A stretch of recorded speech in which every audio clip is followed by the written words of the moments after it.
cut us down. Hey, everybody. Happy Friday. It's Saturday for me, as usual. It's going to be a great show. I don't know if everyone's like tuning in to expect a Halloween-themed episode. I think Hazel did. And Steve, you're in your Halloween costume as well, I see.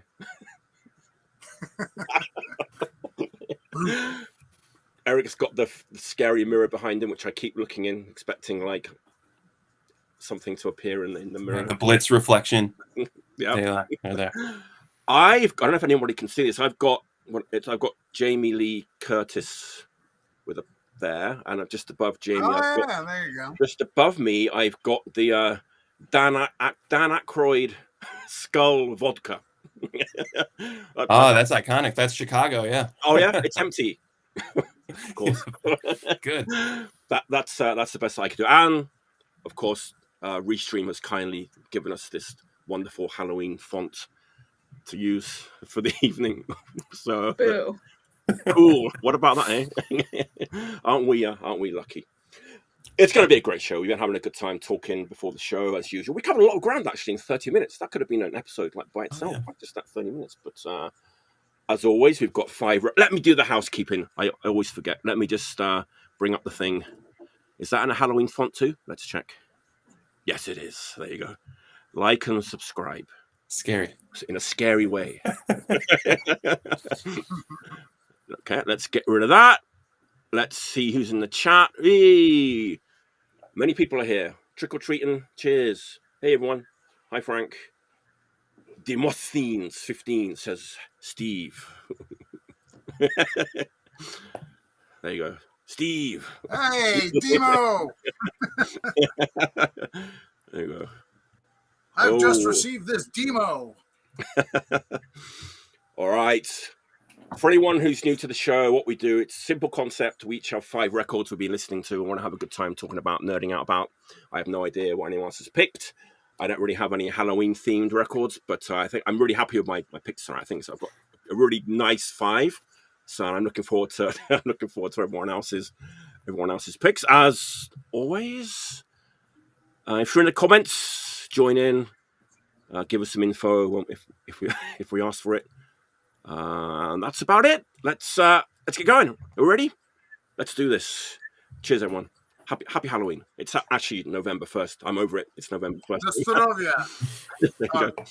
I was going to say Samhain, but I know I'd get called out for pronouncing it wrong if I said that. So, what is it? Samhain or whatever? Thank you. All right, there you go. I'm going to start with a record that I still haven't figured out how to explain, which is a good thing on one hand and a bad thing on the other, because I'm the one that's supposed to be, I'm the one who's supposed to be explaining it. But when I show it, I think you'll feel my pain if you're familiar with this record. It's new. It's out of Olympia, Washington. I think it's their second record. Our good friends at Sorry State put it out. Let's bring it up. I got no build up to this one. I'm going to dive right into it. I've got no notes about it either, because I don't know what the hell I'm going to say about this record. I just know that I love it. I'm talking about the second Fugitive Bubble LP. What will happen? I knew it. Really? With those like Olympia, I guessed this one. Olympia, Washington. Don't know how to describe it. Must be Fugitive Bubble, right? You used your crystal ball. I know it. You looked at it and you knew it was coming. There we go. Fugitive Bubble. And yeah, what will happen if we stop? Okay, what am I going to say about this? So, really, I was just thinking, well, one of the things we do when we like listen to this stuff and are thinking about how to describe it, it's like, well, who does this sound like? And I was like, well, this doesn't really sound like anyone. I couldn't really initially compare it to any other band, which is a good thing, right? It's 2025 and you've got this band that comes along that doesn't really sound like anyone else. I thought that was pretty cool. Twin vocals that kind of come in and out of each other. It sounds like a record that came out like before like the hardcore punk rule book had been written, like before like genre exercise bands, before, you know, people were like, okay, we're going to make a D-beat record, we're going to make a Youth Crew record, we're going to make a post-punk record. It just sounds completely fresh and new to me, which is pretty amazing in 2025. But it's not like, but it's super listenable too. It's not like so experimental that you're like, this is too weird. But it's slightly experimental and slightly weird. It's not like a straightforward punk record. There's piano on it, like at the end of side 1 and the beginning of side 2. There's a little kind of acoustic piece on it as well. The drumming is amazing. It's the drummer from Physique, right? Is the drummer on this record. But they play in a very different style from Physique. It's almost like that Penny Rimbaud, like military style drumming on this record. And that's about all I've got to say about it. It's one of those records that, like I said, it just sounds completely fresh. Can't compare it to anyone. If that sounds like something you'll be interested in listening to, give it a go. I think it's amazing. It's one of my favorite records of the year. It's, but it's accessible. It's not like, super, sorry, it's going to take me a while to get into this. I think it's really accessible and catchy and just a great record.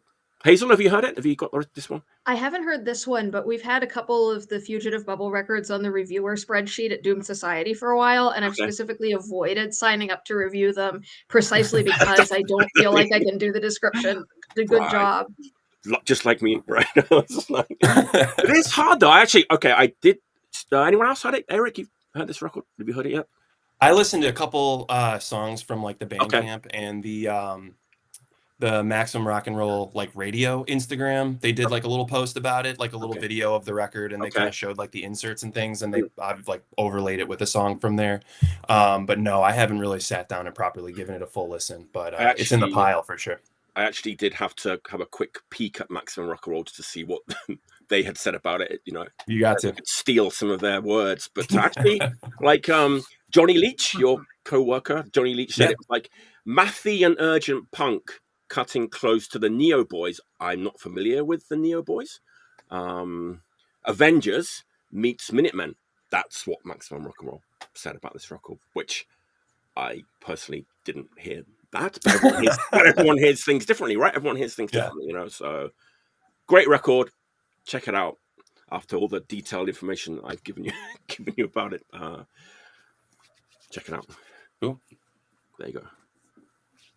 I haven't heard the first LP, actually. I don't know if it's a huge departure from the first record or not. I'm not sure. But all right. Ooh. Eric, what's your pick? All right. So this is a new one. Came out just a few months ago. This is a band from Winnipeg, Canada. And I've been a big fan of this since it was posted up. But this is Negative Charge. This was put out on Neon Taste, one of my favorite labels. They always put out just really fantastic stuff.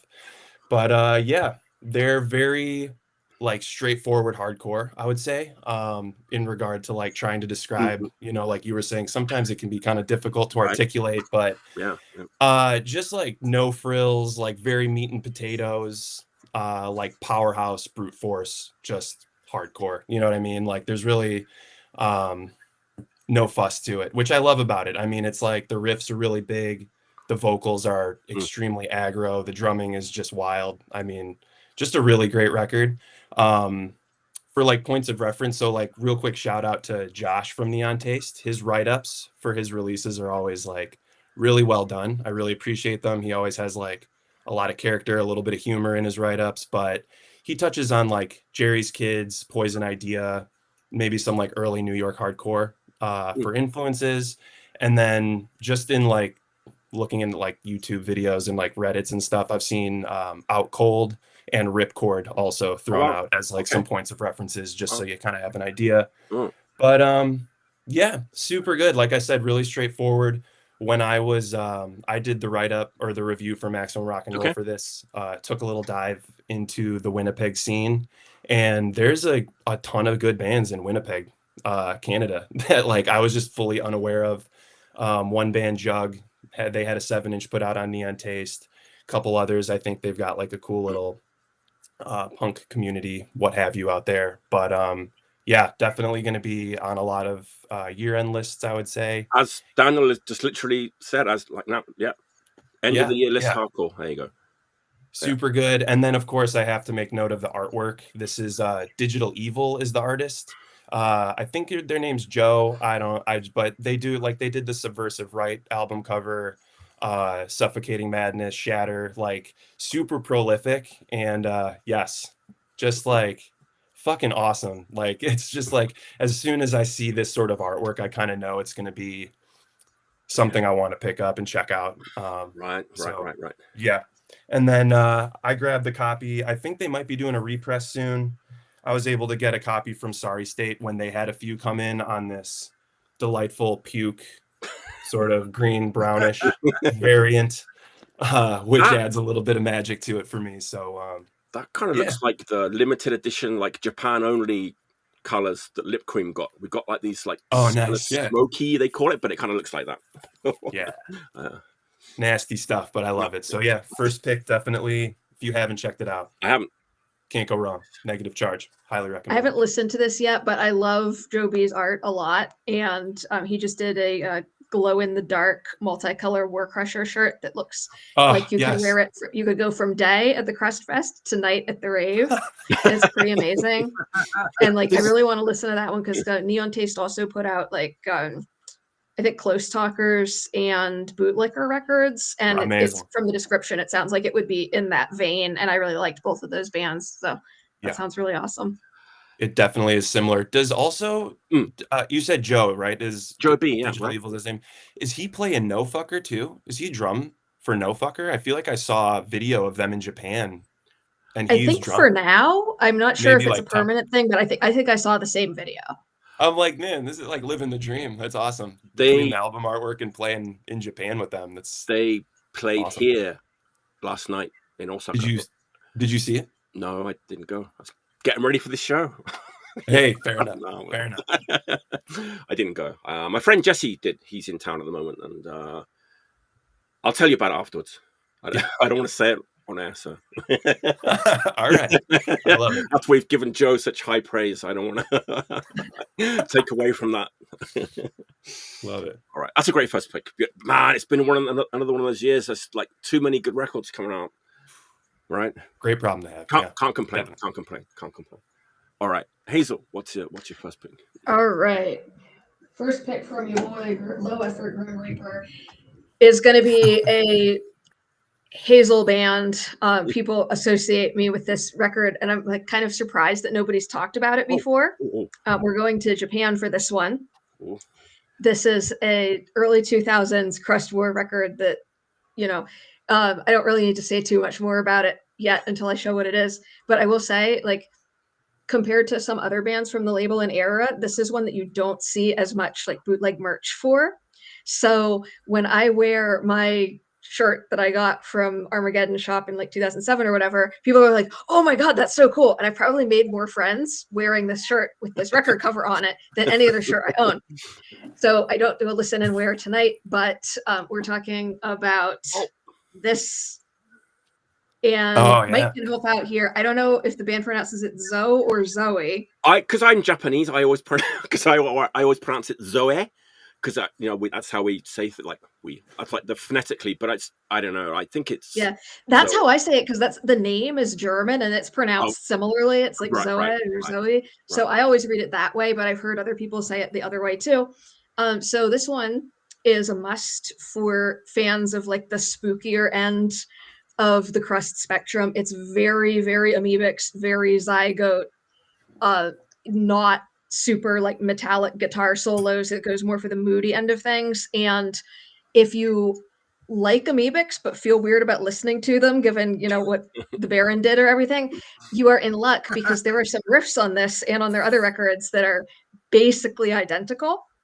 And we talk about genre records and riff borrowing and things like that, and people get grumpy about it. I'm like not overly picky about it because in so many different genres of music throughout time, you've had composers and folk singers and stuff referencing each other, covering each other's songs. In folk music, you have these floating verses that appear, or versions of them appear in like dozens of different songs across time. So I view it as kind of an extension of that, where it would be like sort of weird if punk bands weren't doing it because everybody else does. So it doesn't bother me.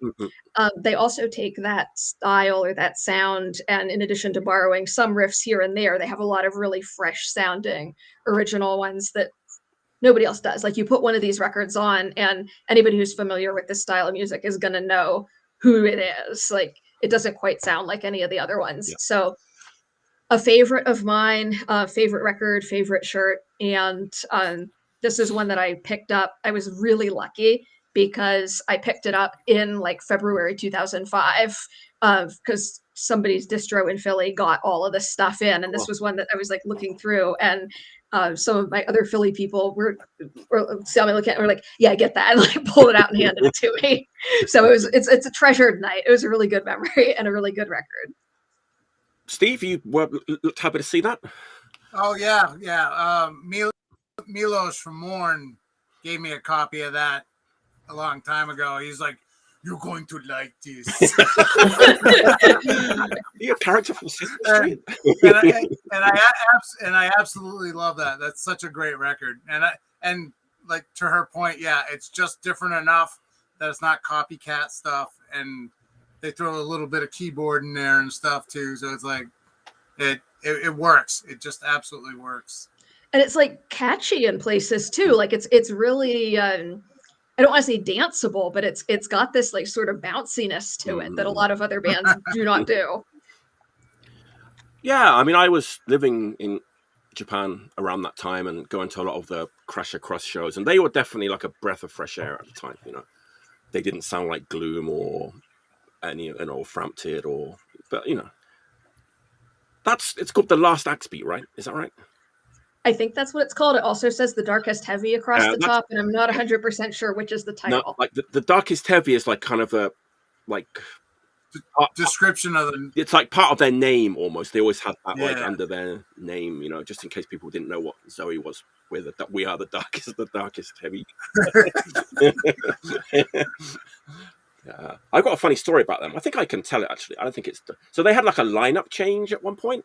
A new drummer. They had a new drummer, and they were like, it was at this place called Bears, where No Fucker played last night here in Osaka, and they were like 30 seconds into the first song, and the singer guitar player Taki, who used to be in Gloom, like I think, he started getting irritated and kind of kept looking back at the drummer, like making angry faces, and then like almost at the end of the first song, at the beginning of the second song, he just took off his guitar and launched it straight at the face of the drum player.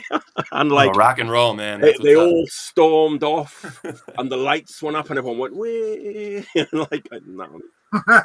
Oh, man. That could have actually been like his new band, that they had a band after Zoe, or it was like at the end of Zoe's career. I forget which, but it was all those guys anyway. Like, it was pretty interesting to see him acting that way.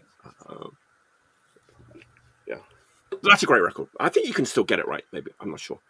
It's not being repressed, but I haven't seen a copy of that in a long time. Yeah, nice. They have a 7-inch too, right? Do they have a 7-inch?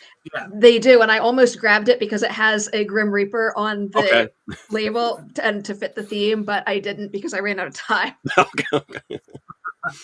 Nice. Damn it, where are all my Z records? I see this Hedonist shout out in the chat, and I didn't pick it because I don't own it yet, but the new Hedonist record is amazing, and they were a real standout at Scorched Earth, so I am down for any and all Hedonist fandom. I didn't know anything. They just came to Japan too, like 2 weeks ago. Mm-hmm.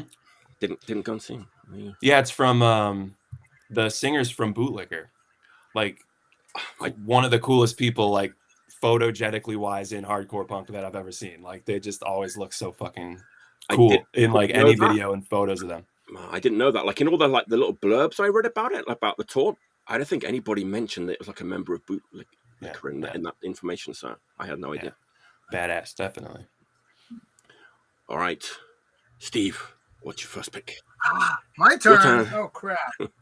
I don't know how to speak in public. All right. Welcome to the show. So I've had a good think about this band. I've been listening to this band a lot lately, and I mean a lot. And I've come to the conclusion that they might be my all-time favorite band. Or if not all-time favorite band, pretty damn close, because they encapsulate everything I like in one band. What could it be? This is my favorite record by them. Oh, this is like I don't know what to say. Like they've got the punk, they've got a little bit of crunchy metal, they've got melody, they've got angst, they've got everything that I like, and they're speedy, but not like grindcore-y speedy. Like they've got their pace just kind of hits that sweet spot for me. And so like, yeah, I might say it is like, I think Wolf Brigade is my all-time favorite band because they've got a bit of Motorhead, they got that great melodic Swedish punk in there, they've got some Discharge in there, you know, give or take that nowadays, but like and they're brilliant and consistently good. Every single record that they've put out is excellent. Like I can't think of a single record by them they put out that I do not like. There's one everyone always brings up, and I forget which one it is. There's one that like is a bit of a dip, but I don't know which one it is. I probably don't own it. You know what? I would say if there was a dip, it's the most recent one that came out on Metal Blade. Okay. Yeah, I think that one doesn't quite have. It's not quite as ferocious. Okay. But and I'd say like probably my favorite song on this is Warsaw Speedwolf.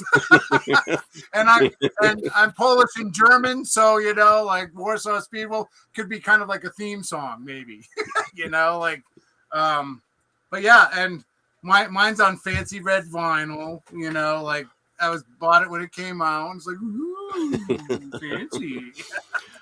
And but yeah, I think they might be my favorite all-time band, and this is my favorite record by them. Wow. What's the name of that record? I can't quite see it. What's the name of it? It's Run with the Hunted. Run with the Hunted. Okay, there you go.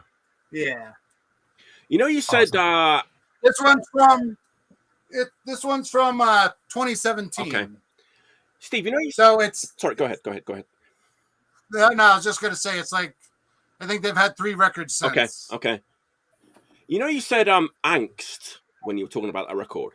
I know exactly what you mean. Mm-hmm. I'm thinking about like doing this like D-beat video like by myself at some point, and that's one of the things that I look for in a good D-beat record. That desperation in the vocals and the angst in the vocals. It's really important to me. And I think you're right. Wolfpack and Wolf Brigade like have that in their music. So yeah, and it sets them apart from right. So many of those other bands. But I mean, songwriting wise too, they're way more complex than D-Beat. And when D-Beat Odyssey came out, I was like, I think they're selling themselves short by calling their record that, because it's not D-Beat, you know, it's much better than D-Beat. Right. There's the wolf. The wolf's here. Did you hear that? That's apologies. No, it's werewolf season. Yeah, exactly. She loves Wolf Brigade. I don't know what to say. I'll be honest here, it took me a while to warm up to Wolf Brigade because I love Wolfpack with the Johnson records like so much. Right. But after I warmed up to it, I was on board. 100%. Yeah. I mean, no, I know what you mean, but like the vocals on that are equally as aggressive, and you know, like, and he's been with the band for a long time longer now, than Johnson was with Anti-Cimex and Wolfpack. Yeah. Right. So that's pick number 1. Right. Beautiful. That was a great first round.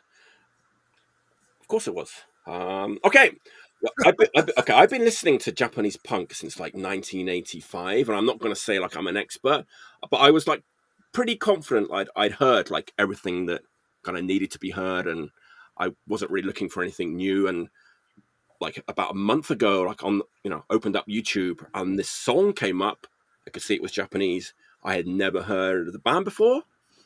So I clicked on it, and I've just sat there thinking, Jesus Christ, like I've never heard of this band. I don't recall anybody ever even talking about this band. And I was so excited, I posted the song on Facebook, and within like 5 minutes, Rachel was there saying, I can't believe you've never heard of this band, because she's a fan, right? But I just had never heard of them before.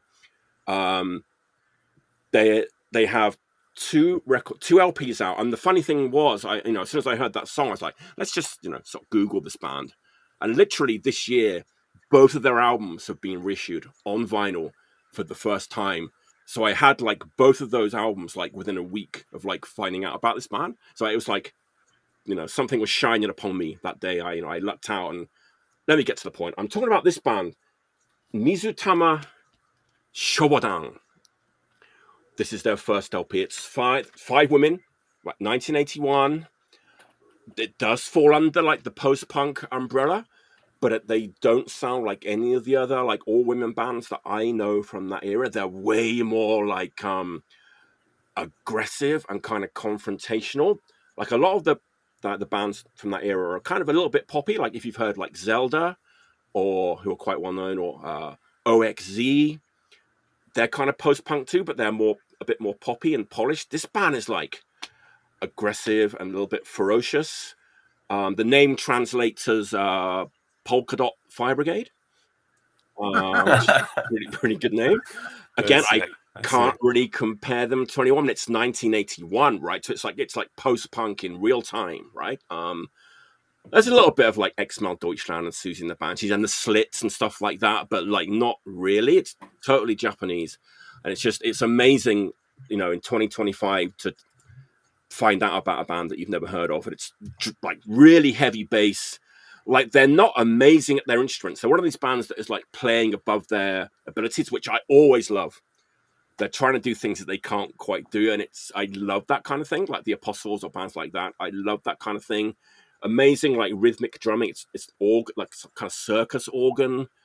I was so excited, and I'm excited now talking about this record. This is their first LP, and it's good because in the reissue they kind of translated everything to English, so you've got like the English title. It's called A Maiden's Prayer, like in English. But Spittle, made in Japan, has done these reissues. Spittle is the Italian label that's been going for ages, and they've got like a new sub-label that is like reissuing old like Japanese post-punk and progressive rock and stuff. So they put this record out. This is the first LP from 1981. Then there's like a 4-year gap. This is an amazing looking record. I love the design of this record. This is the second. Look at this. It's just such an iconic cover. If you saw this, you'd probably buy it, right? Just on like sightseeing. This is the second LP, A Sky Full of Red Petals, from 1985. And I said, oh man, there's going to be like some big kind of stylistic changes, right? Between 81 and 85, it's going to be all polished, and like that edge, that hard edge is going to be gone. No, I mean, it's pretty much the same as the first record. It's a little bit more polished. They remind me a little bit of this band called Papaya Paranoia, who I've talked about before. In fact, I had to check if there was a connection in members between this band and Papaya Paranoia, but Papaya Paranoia are way more like poppy. They kind of sound like the B-52s meets No Means No. But man, I'm just like so happy to like find this band finally after all these years. They had a song called Autistic Party in 1981, which is pretty wild, I want to say. I think many people were talking about autism like in 1981. Did you say Autistic Party? Yes. Damn. I mean, it's 1981 Japan. People are not talking about this stuff in like 1981 in Japan. And they're such like, they do remind me of like the Slits and bands like that. Very like confrontational and like, saying things that other people weren't talking about women's issues and stuff. The singer has a solo record, which I can't wait to check out. The liner notes were done by Fred Frith, who was in like Henry Cow, like who was in like John Zorn's Naked City. He said he saw them like back in the day and was like blown away by how great they were. And so like they got him to write the little blurb on the record. But hey, Rachel, I'm talking about the record that you couldn't believe I'd never heard. Here it is. Yeah. There's a lot of good reissues this year, but these two might be up there with my favorites of the year. And so like such a great discovery, like for me at my old age to check it out. It's all on you. They got some great live videos on YouTube. You can see like how like kind of menacing they are, like live and stuff. Really great stuff. Mizutama Shobodan, Red Polka Dot Fire Brigade, 80s Japan. Now available for anybody to check out. There you go. All right, Eric, what's your? Did something just fall down behind me? I think it did. All right. Maybe by your speaker, by the speaker on your other side. Maybe something fell. Oh, okay. It can't be that important. Yeah. Oh, it's the Analog Attack logo. So yeah, nothing Oh, important. shit. All right. What could be more important? What could be Yeah, more? no, man. Stop the show. Eric, what's your- All right, so I wanted to pick something from Iron Lung. I think they've had a great year. It came down to this and that electric chair physique split, and as much as I would have loved to pick that one, I wanted to pick this one. Just it edged it out a little bit for me, but this is Acid Casualties. The album is called Flags Are False. Really, really good. Definitely like from the last pick, the negative charge, definitely moving towards like hardcore punk spectrum. The band is named after the Coro song Acid Casualty. That kind of is like a perfect little reference point for their style. The little like Iron Lung blurb kind of said like you'd be a fan if you're into like Unlawful Assembly bands like Necron 9 and Total Con, more of the same kind of US like early US hardcore vibes, I would say. Just super good, really raw. Like the best word I could describe this album with is just like fried. Like everything just sounds like fried to a crisp. The vocals are just gnarly. Like what's nice though is the production is not like lo-fi. Like the production's pretty clean actually, and I think it does it a lot of favors. You can kind of like pick all the instruments apart still, but it just has that like just kind of nasty sheen to it that I absolutely love it. They're from New Jersey, and but they seem to, I feel like they kind of roll with like the Toxic State New York City bands, like that kind of scene. I know one of the members here was also in Mirage, who had an LP out on Roach Leg last year, which was one of my favorites. So yeah, this one kind of just felt like sort of a no-brainer. When like the promo came out for it, I kind of knew right out of the gate that I think I'd be interested in it. And yeah, highly recommend it. I think the other thing I really love about this record is there's sort of a theme lyrically, which I really appreciate. I think a lot of like hardcore records and punk records can be a little general with lyrics, which is fine. But like a lot of the songs on here, including like the album, are kind of about like CIA operative, like MK Ultra, sort of like conspiratorial government testing, you know, acid, LSD testing type shit, which is also sort of just like a personal hobby of mine, like reading up on that stuff. So it's I mean, like actually there's doing it's not really yeah. just reading about it, right? Yeah, there's a lot of cool little reference points throughout the songs and everything. But yeah, I've really been digging this one. Like I said, if you're I think Unlawful Assembly's got some of the best stuff coming out right now. And if that's like up your alley, this is definitely a solid one to pick up. Thanks, Eric. Yes. Another one added to the list of wants. Yeah. Never-ending list of stuff. Never ending. Never-ending. Absolutely. Oh. And you guys heard that record? Me neither. There's too much stuff coming out. I know. We're not It's tough. complaining. We're not complaining. No, it's a good problem. Good problem. It's a good problem. Yeah. I'm so far behind on the current scene, man. I'm like, my head spins every time. Like when people start talking about new stuff, because yeah, there's just so much good stuff coming out now, and I'm just like, what do I do? Yeah, it's breaks your brain a little bit, and the bank definitely. My budgeting for buying new stuff is like not as where I want it to be, but you know. All right. Hazel, what's your? All right, so I have a bunch. I did not have a specific order, but I'm going to piggyback on that a little bit because Iron Lung.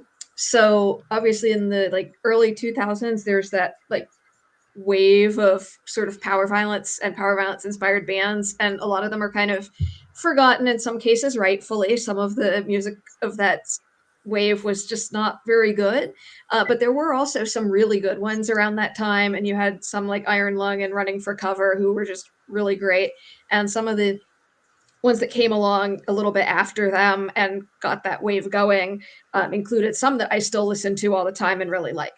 So one of the important records of that period for me that kind of opened my eyes to all these things and got me really excited about it, and one of the only records that I own more than one copy of, came out in 2005, and it is the Warzone Women Endless Blockade split LP. Warzone women from Pittsburgh, and I was a really big Crucial Unit fan in my youth. So Warzone women had the same bass player. So when I knew that when they broke up and I heard that they were in this other band, I was like, ooh, I need to hear this. And it doesn't sound like Crucial Unit. It's not metal. It's a lot rawer. It's a lot meaner. It sounds a lot like, imagine like Crossed Out with Lack of Interest vocals. Wow. And I was a big fan. I went to Pittsburgh to see them a bunch of times. I went in 2010. They did a reunion show that was really awesome. And one of the bands from that wave that sticks with me. And then on the other side, Endless Blockade is another band from that wave that's like absolute top of the heap, still a super favorite of mine, still listen to all their records pretty regularly.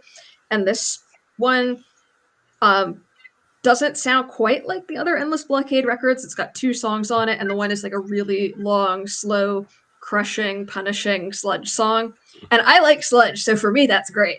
At the time, in the power violence nerd realm, Endless Blockade were always kind of, some people liked them, some people didn't, because some people were like, it's too slow, they've got too many slow parts. But the fact that they did really killer, like horrible, tortured sounding sludge in addition to the fast parts is part of the things that I really liked about them, because writing good sludge parts is hard, and they did it. So the reason I have 2 copies of this is the one that I bought on their tour in 2005. They weren't playing Philly originally. They played Allentown, and I was sad because I couldn't go. I didn't drive or anything. And then they ended up doing a Philly basement show at the last minute with just the 2 touring bands, and I went, and it was incredible. So I bought this at it. And then at that last show I went to in 2010, they gave me this copy because it has the set list for the last show written on the back. Nice. So they gave it to me as a souvenir, and I can't get rid of either of these because the one is the limited tour edition and the other one is this like special sentimental value. So I don't generally do multiples, but in this case I do. And to keep it on theme, this one's got a cool Grim Reaper on the back too. I probably was, because I went to multiple shows that had Warzone women and Caustic Christ at Roboto. So whichever show you were at, the chances are I was there, even though I didn't live in Pittsburgh. Wow. The set list on the back, that is so cool. Yeah, that is what a cool souvenir. Like, I've never seen something like that. That's so cool. Yeah, I can't get rid of that. Awesome. Nice. 2 bands that I know the names of, but I don't think I've actually listened to either of those bands. So both are bands that I would recommend to people who are kind of skeptical about power violence. Okay. Like, there's a lot of bands that came out in the like 2005 to 2007 power violence wave that are like just not that good. But these 2 are both like heads and shoulders above all that. And so a lot of people were just like, oh, I'm so tired of all these power violence bands. But these ones are worth listening to if you just like ugly hardcore or sludge or like anything related to that. Gotcha. Is the Endless Blockade the band that has a Scottish man singing? Andy Nolan, yes. Okay. That came from out of nowhere. I just suddenly kind of thought about that now. But, yeah, wow. He was in another band when he was living in Scotland, I think. I forget who, but Shank, I think Ebola, there were like a bunch of them. Shank are really good too. Okay, there you go. Yeah. He does like noise and industrial stuff now. Okay. Cool. All right, Mom. Comments are blowing up tonight. Great. A lot of people watching. Like, whoa, hold on. Slow down. Braddock, I need time to rub my mouth. The chat's lit up. No, there's some good stuff in there. All right, Steve, what's your next pick? What you got? All right. So, in continuation with Mike's theme about Japanese bands I never knew existed. Oh. A friend of mine gave me this for my birthday a few years ago at Skullfest, well before COVID. And I was unfamiliar with them at all, but I am so glad he gave me this as a birthday present. It's like the Sexual. Apparently I only had 2 flexies, and they're more or less kind of lost in the annals of time, but this stuff is pretty great. It's traditional sounding Japanese hardcore. I would liken it to Great Punk's era Execute, and definitely some early Stalin influence in here. but they also have a little bit of like the slower songs are a little bit like exploited horror epics era, so it's like pounding drums and atmospheric kind of stuff. Really solid Japanese punk and deserves to be more well known. Apparently, the vinyl version there's only 200 copies of, supposedly, according to Discogs, if you can believe Discogs. But Steve, who did absolutely that? Who put that out? Unreleased Records. Oh, then it's a bootleg, right? Yeah, it says Japan on the back, but on Discogs, I think it was like from Sweden or something. Yeah. Norway, Sweden, Germany, something like that, right? I feel like that's a band, like you said, a band that like outside of Japan, a lot of people hadn't heard of. Then like bands like The Dark are totally channeling that slightly dark era of like Japanese hardcore, right? Execute and The Sexual and bands like that for sure. That needs like an official. There's an official like CD I think in Japan with like other stuff, other songs and stuff on it too. But needs a better like vinyl thing. Yeah, that stuff's pretty great. So it was nice to be exposed to a Japanese band that I had never heard of before, and like, wow, because when he first gave it to me, I was confusing them with Sex Complex Class, and I was like, and I was like, oh wait, no, this is a completely different band. I was like, oh okay, and yeah, absolutely brilliant stuff. It's so good. And if you like traditional sounding Japanese hardcore, you'll love it. That's a great pick. Oh. It's a great pick for two reasons. First, because it's a great record and a great band. And second, it ties really nicely into my next pick as well. So, nice. Yeah. Beautiful. All right. Look at that. We're all jiving here. Yes. Jiving. We're all jiving. Yeah. Dogma Records, Japan, like classic Japanese like hardcore punk label from the 80s. Okay, when you think of Dogma Records, I guess most people would think of Gizm, Detestation. We were talking about that. The Calms, Rose. There's a bunch of Rose, Kill Your Brain. There's a bunch of like amazing stuff. I think like outside of Japan, like this one, most people wouldn't even think of this one if someone said, what are your favorite records on Dogma, or name some records on Dogma. And I've been a fan of this record for a long time, but I think maybe outside of Japan it's like a little bit well known, and let's get to it. Right, it's kind of a little bit spooky too. It's a little bit of a spooky record. It's this band called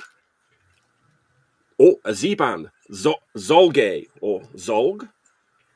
This came out in 1984, which is pretty early, and it does have a little bit of that like mid-period Execute in it, except this band came before that. It's like early Japanese hardcore mixed with it's very gothic sounding, dark, but it's not completely hardcore. These guys were kind of into like the New York Dolls and stuff as well. So it's kind of Japanese hardcore, a little bit rock and rollsy, but also dark and gothic, which is kind of a unique combination. It's called Crisis My Guest. I think it's a classic. It's not as good as Gizm, Detestation or The Calms, obviously, but if you're into this era of like Japanese hardcore, like you should definitely check this out. But it's not as hardcore. It has this like dark, like gothic edge. If you like Gas Tank, but it's not metal like Gas Tank. It has that. And the funny thing is, this came out 1 year before this came out. So I want to say the Gas Tank were influenced by the Zorg, and the singer of the Zorg kind of became a bit, not a major star, but he had a quite successful solo career like later on. In fact, I got a funny story. Like in about 1991, I was in London with my ex-wife, who's Japanese, and we were walking around like this, I think it was Camden Market or somewhere in London. And she was not really into punk or hardcore. She was into like independent music and stuff like that. She like grabs me and was like, look over there. And I looked and look, it's Haruhiko Ash. And he's the singer of this band. So even like he wasn't really into punk or hardcore, knew who this guy was, right? And I was like, God damn it, it is him. It's like this like dark sunglasses, like long leather coat, like in summer, that kind of a guy, right? So it's very dark and gothic. And I will warn you, that after this record, not after this, after this record, they totally went into their like Johnny Thunders, Hanoi Rocks, rock and roll punk phase. So, advice: stick with this or the stick, unless you like it, which I actually don't. Honestly, I kind of like the sound of both eras. I'm gonna check all of I know. these I'm out. kind of with you on that. I'm like, that sounds Yes, and they have like interesting. photography, and the records are still actually. This one's been going up in price recently in Japan, but if you're in Japan or if you come across this record, and seeing as today has been like Lip Cream Week on the interwebs, I can very loosely tie it into Lip Cream. This record was recorded at the same studio. Well, it was where this was recorded, which is Studio Dig in Tokyo. Ghoul's Jerusalem was recorded at the same studio. The Swankies, Very Best of Hero, was recorded at the same studio. And like the studio side of Lip Cream's Kill the IBM tape was recorded at the same studio. I wanted to kind of get Lip Cream in there, like somehow, and I managed to. Wow. Nicely done. Thank you. The Zolg. Christ. Andy's already showed like 3 extra records tonight too. Yeah. See? I barely noticed. You're good at that. Chris Corey's a big fan. Chris Corey from Life Was Dark. He was like, "Yeah, I think this is still like a bit of a sleeper hit because it's kind of gothic too, and he loves the gothic stuff." So, yeah, there you go. That was my next pick. Excellent. All right, Eric, what's your next pick? All right, this is I guess this is kind of in the same realm. I'm going to switch up an order that I was going to go in here just to kind of keep sort of the general gist of this going. I also will say, after hearing the picks so far, I feel like I'll be a little out of my depth on this one, and the other people here might be able to provide more information. But let's see. I'm relatively new to this band. I'm kind of like discovering a lot of Japanese punk and hardcore myself more recently, but oh, there you go. This is Frigora's full discography from General Speech. I had this on my list, and my birthday was back in September, so I went to this record store in Chicago called Tone Deaf. Tony, I believe, has been on the show. Yep.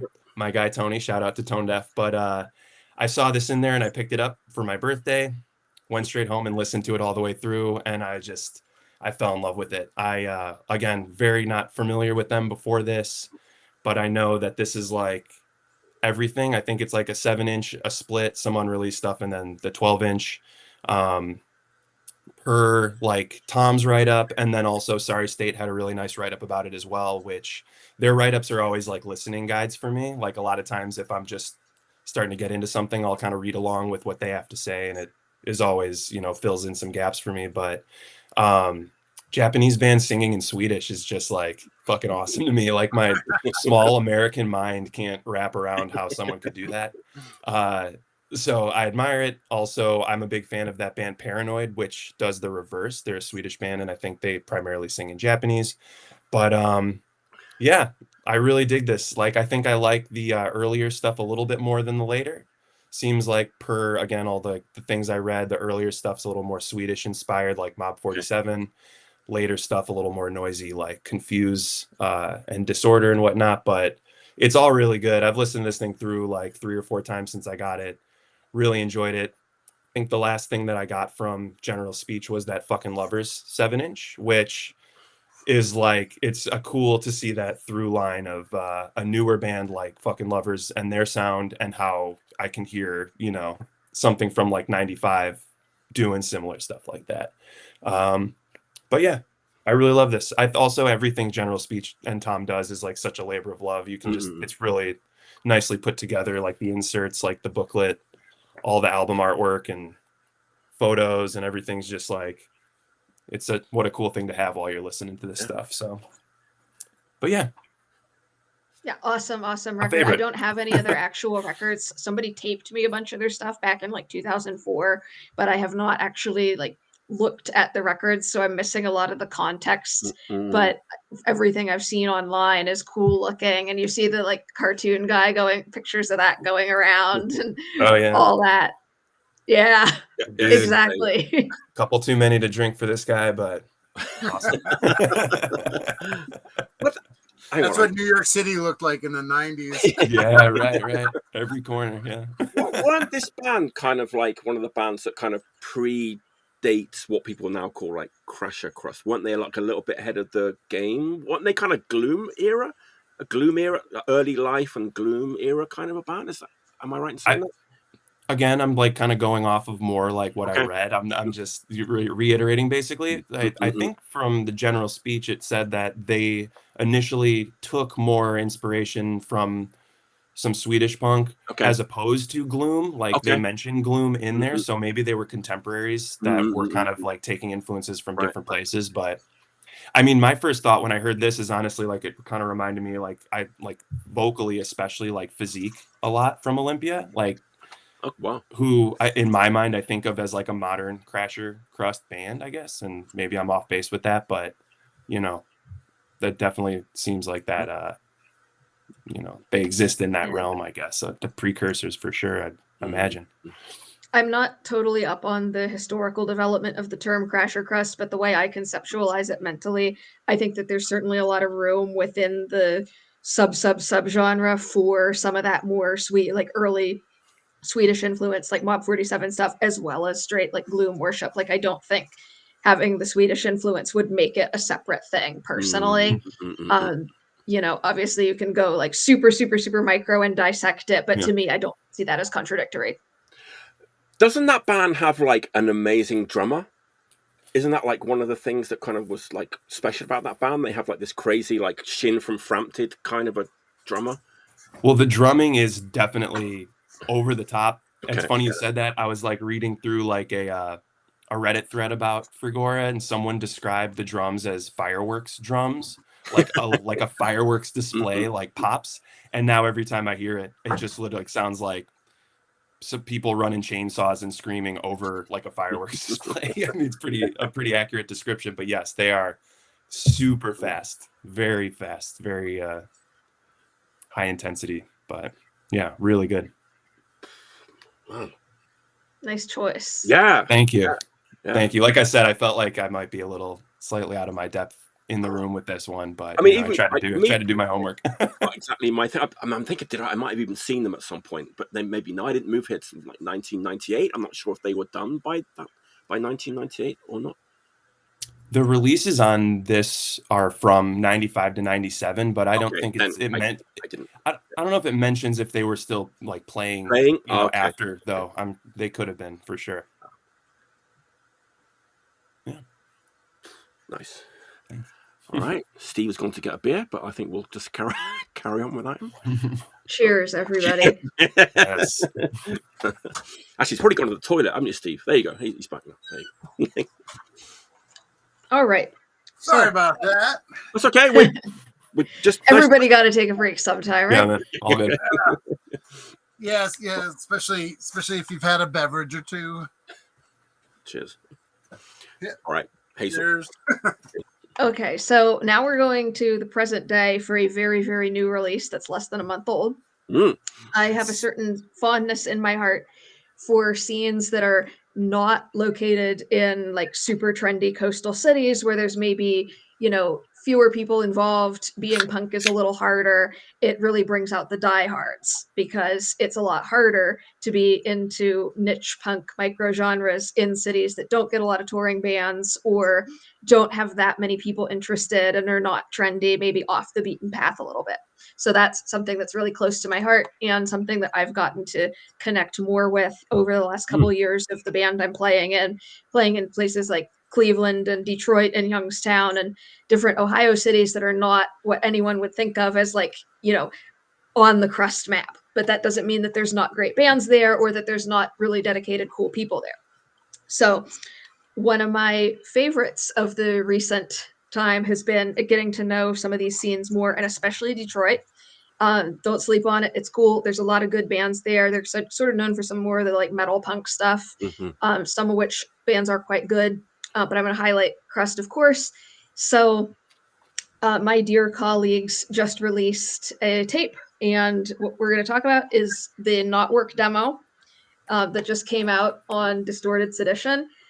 Yes. I went up to Detroit for the tape release for this. because it was my fall break and my birthday weekend. So I was off work for Monday and was like, I'm going to go to Northwestern Ohio and do botany stuff. And I'm also going to go to Detroit and go to a really killer show. And I got the limited one with the Obie strip that I think you could only get at the show. It's got cool. I already broke it, but it's cool looking. And, you know, neat looking cover. This is for people who like bands like Effigy and SDS, like super metallic, like grinding, chugging, like fast in places, but mostly more mid-tempo, really heavy, nasty sounding vocals. If you miss any of those bands, check this out. If you like any crust metal related music, check this out. This is one to watch. They've got really good, like evil sounding vocals, but Tuesday, who does vocals and guitar, does both like this nasty evil growl vocal and also more of a shouted, like cleaner, sort of sacrilege style vocals in places. So it's got some of that textural influence or that textural interest of having multiple vocal styles, but they're both done by the same person, which is kind of cool to watch. And so the first time I saw this band, my band played a show in Detroit last December. It turned into a huge mess. The venue didn't actually put the show on the calendar, so we all get there and they're like, there's no show. So Tuesday and Charlie from Not Work moved it to their house at the last minute. And we get there and everybody's like cleaning out the basement to have the show. And it ended up being like the best night ever. And it's really, really cool to connect with other people who are into the same kind of punk music that you are, but also kind of into punk in the same way, in terms of being into similar music and kind of wanting similar things out of punk beyond the music, and really into all the kind of cool like zines and culture and record collecting and all that too, and not just like partying. And we love them. They're friends. I would highly recommend going to see them to everybody, as well as picking up this tape. I don't know how long it's going to be around because a lot of the stuff Distorted Sedition has been putting out has been selling out really quickly. Yay. But I think it's on YouTube now too. And highly recommend listening to it. Also, Cloud Rat, good. Madison from Cloud Rat was at the show that got moved at the last minute. I booked one of her other old bands back in Athens, Ohio, like 11 years ago. And she's in some other projects too. They're really good, like Immaculate Conception, which are more like post-punk. And there's a lot of cool stuff happening in Detroit. It's great. Eric, you're a fan of this tape, right? Awesome tape. I'm so happy to see that tape. I've been a big fan. I've been listening to it a lot. I don't have a copy yet. My cassette deck is actually out of commission, so I haven't been buying tapes as much recently. But I had my eye on it from Distorted Sedition, which also big shout out to Distorted Sedition. They're like, he's putting out some of the coolest shit right now. I got my Subversive Right, I think I got from him.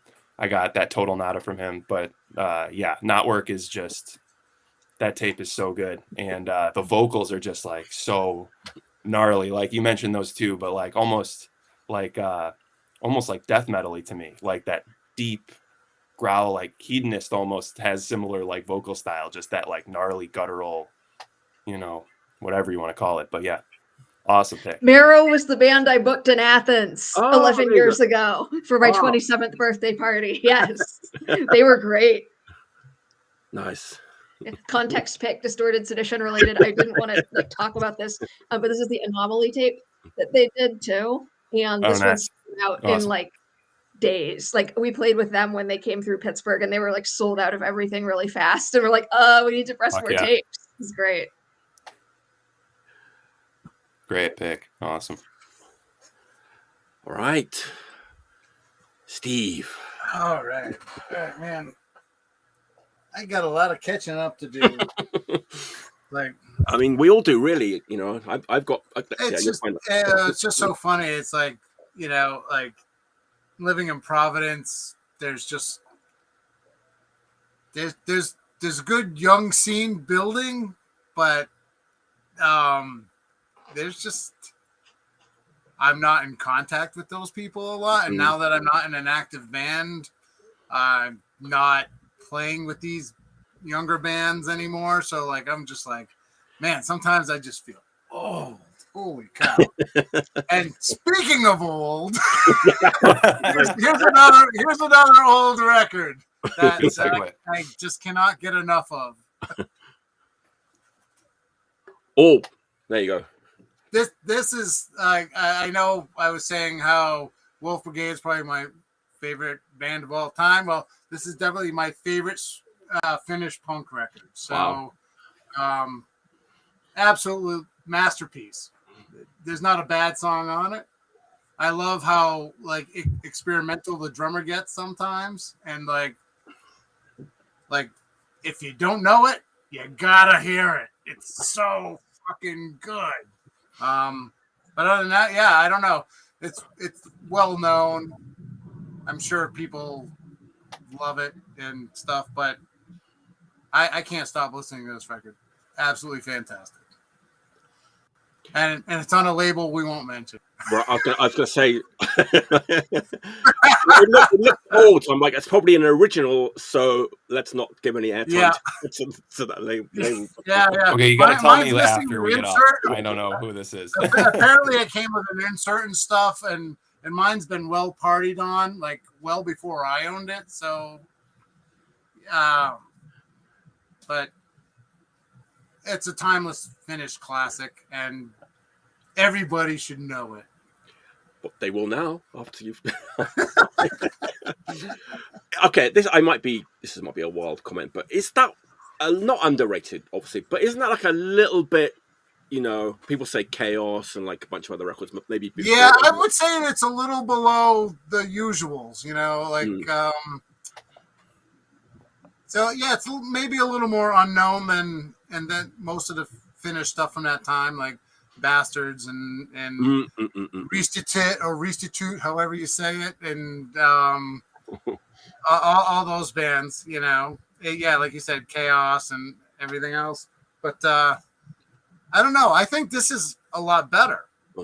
It's like songwriting wise, it's solid, and I don't know. I think maybe it's a little underrated. It should be higher up in esteem, I think. Yeah. I think it's kind of underrated too. Like compared to some of the other Finnish bands, you don't see this one on as many jackets, and I don't think that's fair. Yeah, right. I think that's maybe why I wanted to talk about it too, because I've been listening to it a lot lately, and I'm just it's because of the Massacred. Like their record sounds very Finnish, so like I was like, oh man, gotta start pulling out the old Finnish records, and this one always gets more attention than like say Appendix or any of those other bands, you know. So at least in my house. There you go, kids. If you want to look cool in your town, repaint your leather with destructions on it. If you want to really stand out at the show. Okay, let's go back to 2016. I don't know if this record was liked at the time it came out. I didn't buy it when it came out. I just bought it a couple of months ago. It was a blind buy because it's on Nada Nada Discos, which is a label that I really like out of Brazil, and two other labels. I'll talk about that later. It was a completely blind buy. Didn't know anything about the band. It's three women from Spain and one from Brazil. I'm talking about this band, Chroma. They had a tape out before Chroma, Chroma. They had a tape out before this. This is Corpos Docilis, Docile Bodies, from 2016. The bass player, Laura, was in Racta. I guess she relocated to Spain. If you've heard like the early Racta stuff, this has some similarities. In fact, now I'm thinking about it, it kind of reminds me of Mizutama Shobodan in the way that it's very bass and drums driven punk. It's like Spanish punk with some post-punk influences. Again, it's super simple but super driving, catchy bass lines and catchy like drum patterns.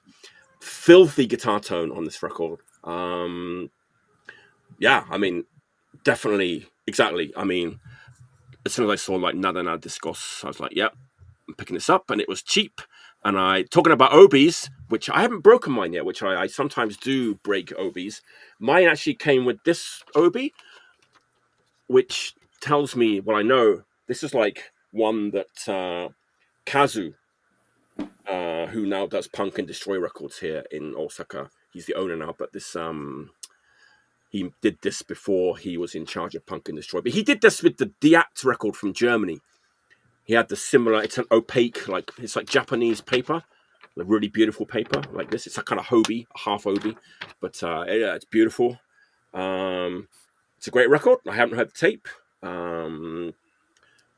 don't know if like people like this record. And Rachel said yes. Rachel was a fan. I thought Rachel might be. Yeah, bass heavy, drum heavy, Spanish punk with like post punk influences, and yeah, 3 labels put this out. It's like Nada Discos and Hysteria, which I think were a New York label that did like Pura Manier and Malimpliki, and then Deofora Records, which is Laura from Rakta's like kind of label that she had going on at the time. But pro tip, there are copies on Discogs right now for $4. If you don't have this record in the US, there's a couple for $4 and there's like one for $5, I think. So if you're interested in anything, $5, that's a that or 4, like in the US. Chroma and Corpus Docilis from 2016. Great record, great stuff. Check out Discogs if you're interested. Right, let's see if like all the stuff that you're picking tonight sounds awesome. I want to hear it all. Thank you. I was up all night thinking about this. I feel like I heard the name of this when it came out, but I don't think I've ever actually listened to it. Okay. Yeah, there's a tape that came out like a year before, I think, which I haven't heard. There's some like live footage on YouTube, and maybe some of this record is on YouTube too. You can like check it out. But I mean, it's amazing, right? There's so many records just from like 9 years ago that we haven't got to yet. You know, it's crazy. All right, there you go. All right, well, perfect. On that note, this one came out like a week ago, so I apologize. It's very new. This one actually did kick another selection out of my list last minute, but it's fine. No, I'll never tell what that was, so it doesn't matter. But this is a band whose first, actually, I'm also going to sneak in my extra pick. Their first release from last year, I really liked. Again, back to Neon Taste, they put this one out. But it's a band. This is the first 7-inch. They're called Traumatizer. They are from Harlem, but not New York Harlem. Harlem with 2 A's, Haarlem, in the Netherlands, which was confusing at first, but there is a second Harlem or another Harlem. But they just put out a 7-inch called Nuclear War Machine on Discos Enfermos. Oh, nice. Another label that is just absolutely like pristine releases. I'm like about everything to pick up a record on that label tomorrow. Should I say what it is? It might have been your other pick, actually. It's the Infra LP. Yes. Is that it? No. That wasn't it. I know what you're talking about, though, and that one is on my list to pick up as well. Nice. But yeah, they're awesome. They're just very like thrashy, D-beat. Honestly, like a little bit metallic, maybe. They kind of they mentioned this in their write-up, but I would also agree. Definitely some Sacrilege influence. Reminded me maybe a little bit of Rachel. Yeah, Harlem is the first Harlem. Just let it go. That's what's up. But yeah, just like really gnarly, really raw. They're fantastic. Kind of remind me of Subversive, right? Maybe a little bit more like extreme, a little bit more cranked up at points. There it is again. I know I keep mentioning. I love that record. I love that record. I still haven't got a copy of that record yet. What this one? Oh man, it's so good. It's so good. Sorry. So, you can match records, but I can match the cover art. Perfect. Yeah. See, you're right. I actually have a perfect. Speaking of the cover art, the singer Anna and the I think the guitarist Randy, they design they do all the artwork, and I love they kind of have a continuing theme with this like demon war god kind of guy orc style thing going here, which I love when bands do that, when there's like a sort of continuing theme with it. But But yeah, highly recommend it. It's just like ripping fucking fast, gnarly, angry D beat. I mean, really nice. Like I said, there's like a little bit of sort of like righteous guitar noodling here and there, but overall, can't go wrong, man. I think anyone would dig this for sure. Traumatizer. Yeah. Check them out. The real Harlem. The real Harlem. Harlem 1 as opposed to Harlem 2. Yes, not the sequel. The original Harlem. Awesome. Nice. That label that's another great label. That's in fact, like I was checking Disc Union last night, and I guess they just got like a huge shipment from Discos and Fermos, so they've got like everything. Mm-hmm. Yeah. Awesome stuff. Yeah. All right, Hazel, what's your next pick? I warned everyone that I might be doing an Edge Day pick. You did. So I'm going to do an Edge Day pick because it's Edge Day month.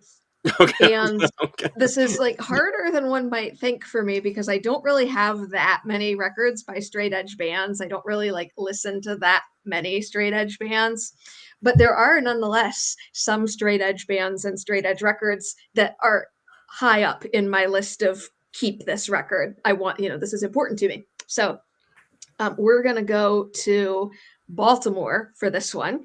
And this is one of those bands that I saw a million times a while ago and was really important to me. And we're going to talk about the demo. Oh, wow. This is the Sick Fix demo from 2006. They also put out a self-titled 7-inch that might be easier to find.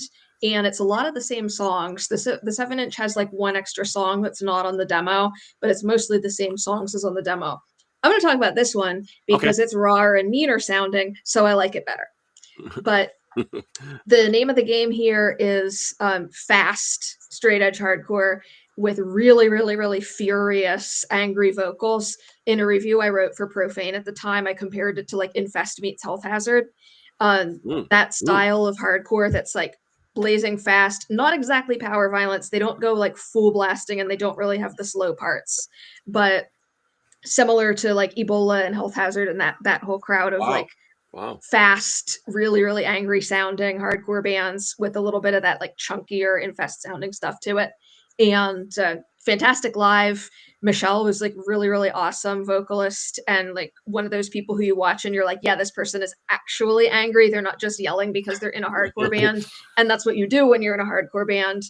And they had like really political lyrics. They weren't like super like we're straight edge, but they did have lyrics dealing with like substance abuse and drunk driving and stuff like that from really personal perspective, which made it a lot more powerful to listen to than just some kind of like posi-core anthems or whatever, which have never been my thing.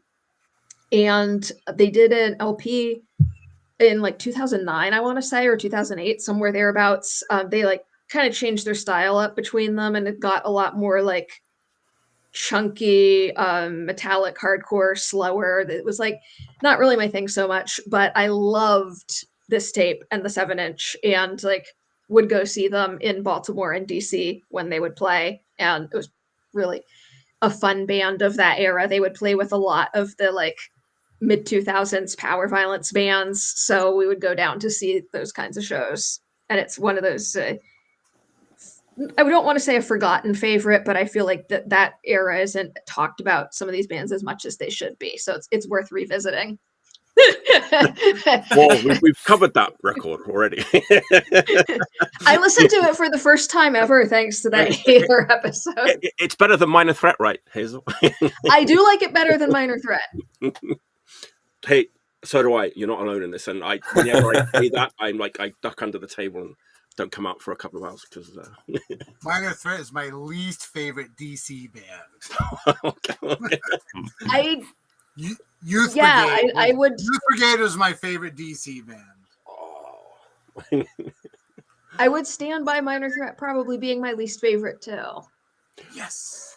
I'm glad I'm not the only one. The comment section next week is going to be amazing on this episode. Never watching that show again. There's a bunch of idiots. Oh my God. Like Minor Threat was SOA always better too because it's youthy for me.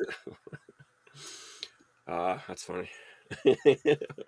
Hot That's take not a hot Friday. take. I mean, there's three of us here, like saying the same things.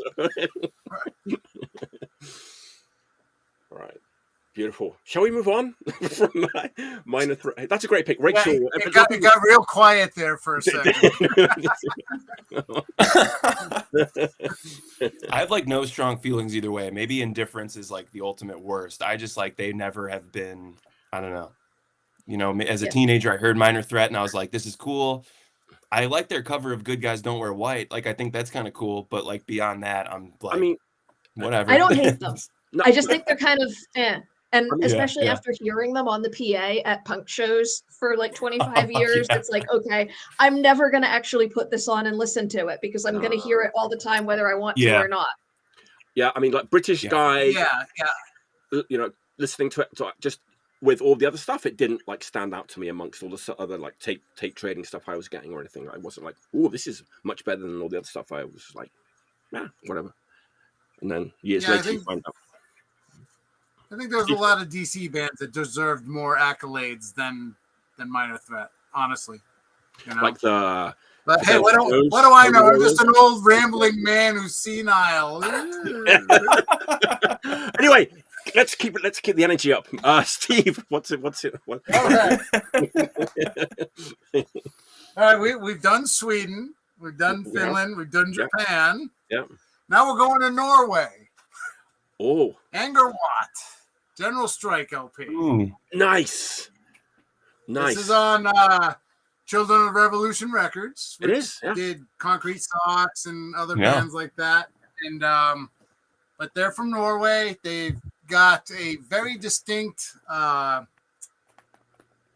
Amoebics influence, but not overly so. And they're definitely an English like that moody peace punk anarcho sound also going through their songs. This kind of I think, Mike, you might like this a lot because it's kind of got a post-punky aspect to it as well. Not very thrashy, not it definitely relies more on mood and mid-pace than balls out anger, but there's a couple of fast songs on here as well. This song's amazing.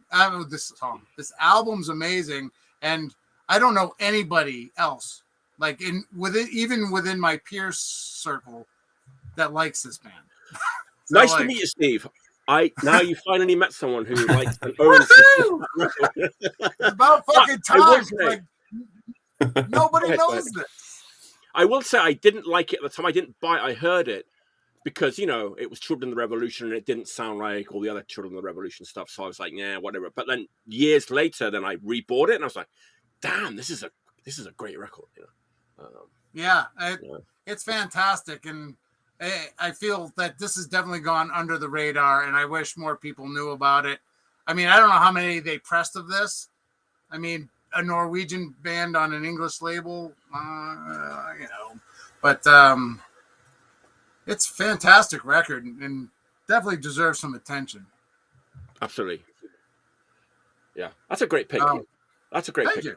Woohoo! Ooh, I got Mike's approval. Oh, come on. It's so hard to get my approval. Count yourself lucky. I have not heard that one.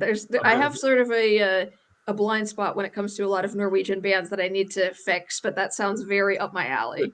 Well, that's the funny thing about like the Norwegian scene. Like for some reason, like all the other Scandinavian countries are well known. But Norway, for some reason, like people, I don't know, people just didn't know it.